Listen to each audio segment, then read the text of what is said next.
گہری لمبی رات، برفانی صبح اور سردی کے خوشگوار دن۔ سرما تھا مگر پھر بھی وہ دن کتنے بڑے تھے۔ سرما تھا مگر وہ دن پھر بھی کتنے بڑے تھے۔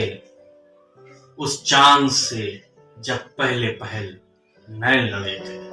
اس میں کوئی شک نہیں کہ موسم سرما کی خشکی اور گلابی دھوپ اور اوس سے بھینگی پرسکون شام میں دل شاعرانہ اور عاشقانہ تو ہوتا ہے، پر یہ کہنے میں بھی کوئی عذر نہیں کہ موسم سرما میں سورج کی شدت اور آگ کی گرمی تو مزہ دینے لگتی ہے، لیکن ہجر کی شدتیں کم ہونے کے بجائے اور بڑھ جاتی ہیں۔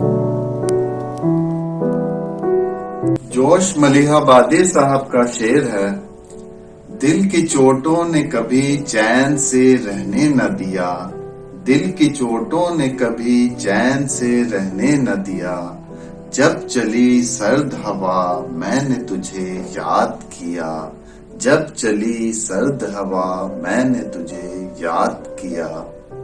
کچھ تو ہوا بھی سرد تھی، کچھ تھا تیرا خیال بھی، کچھ تو ہوا بھی سرد تھی، کچھ تھا تیرا خیال بھی، دل کو خوشی کے ساتھ ساتھ ہوتا رہا ملال بھی۔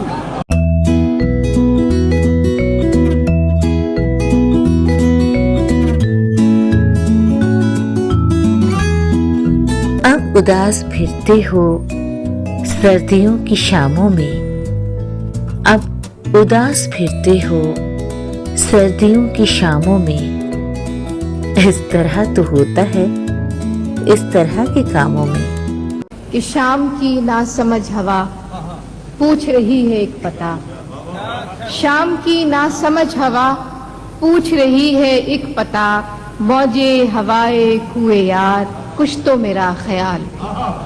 شام کی ناسمجھ ہوا پوچھ رہی ہے ایک پتہ، موجے ہوائے کوئے یار کچھ تو میرا خیال۔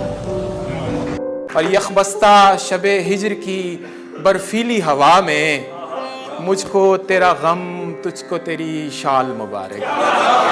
سحر اتنے ہیں جمال مہربان یار میں، جتنے اس سرما کی بارش کے حسین اسرار میں۔ سردی بارش کے بعد آتی ہے، سردی بارش کے بعد آتی ہے، ایک شگوفہ نیا کھلاتی ہے۔ سردی نہ پڑی ایسے نہ جاڑے دیکھے، 2 بجے دن کو اذاں دیتے تھے مرغے سارے، 2 بجے دن کو اذاں دیتے تھے مرغے سارے، وہ گھٹا ٹوپ نظر آتے تھے دن کو تارے، اور سرد لہروں سے جمے جاتے تھے میں یہ پیالے۔ ایک شاعر نے کہا چیخ کے ساغر بھائی، عمر میں پہلی دفعہ چمچے سے چائے کھائی۔